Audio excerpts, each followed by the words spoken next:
Now to Sudan, where the army says it's broken a siege by paramilitary rapid support forces in South Kordofan state. The army says it's cleared RSF fighters from the road to Dilling. The city lies halfway between the besieged state capital of Kadugli and the city of El Abeid. That's the capital of neighbouring North Kordofan, which the RSF has sought to encircle. A UN-backed assessment last year confirmed a famine in Kadugli, which has been under RSF siege for more than a year and a half. And the Sudanese army says that their soldiers are now able to unite allied forces in Dilling. It also says the RSF suffered heavy losses for the battle for the city.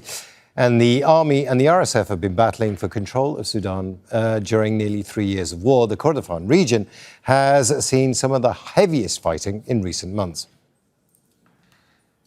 Now joining us from Washington, D.C. is Cameron Hudson. He's a former Director of African Affairs at the National Security Council at the White House.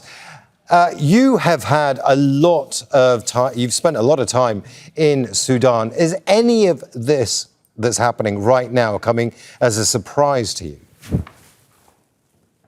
Well, no, I think we have seen for the 3 years that this war has been going on, nearly 3 years, shifts in momentum every few months. So there's nothing new in the shift in momentum that we are seeing right now. This victory from the army side and their joint forces,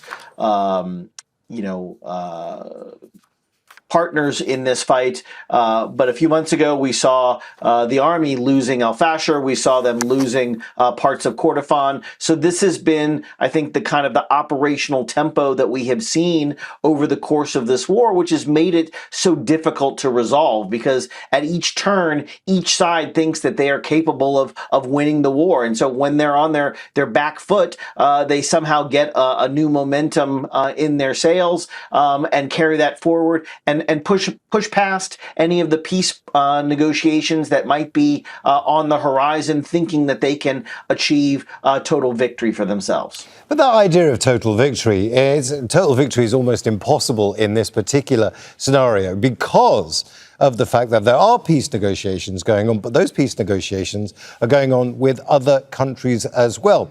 And there seemed to be, certainly, just a few weeks ago, the idea that there was going to be a ceasefire and then people were going to, the RSF and the Sudanese army were going to fall back to their original positions. Where's the international community and the backers of the RSF and the backers of the Sudanese army in all of this? Are they still talking?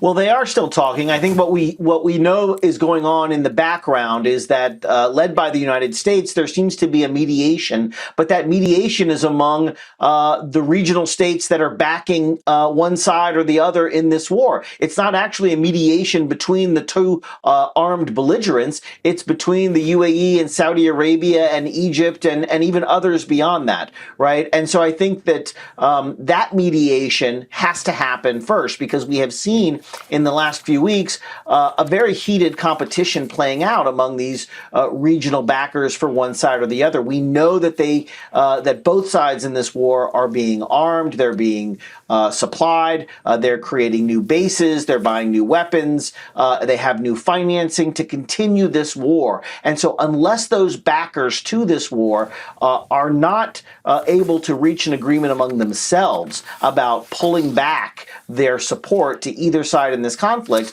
then I think we're not going to see any real ceasefire effort take hold on the ground.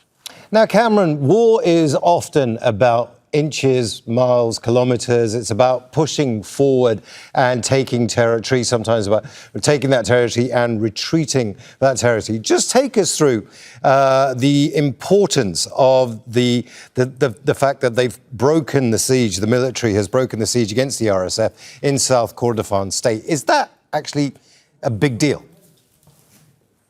Well, it is a big deal. It's a big deal because it shows the capability of the army and the joint forces. It shows that the rapid support forces and their allies with the Sudan People's Liberation Army and the northern wing of that have not been able to hold a very strategic area. This opens up new areas for the army to take control of, whether that's Kadugli, whether it's to secure, their hold on El Obeid, which is perhaps the most strategic city in all of the Kordofan region.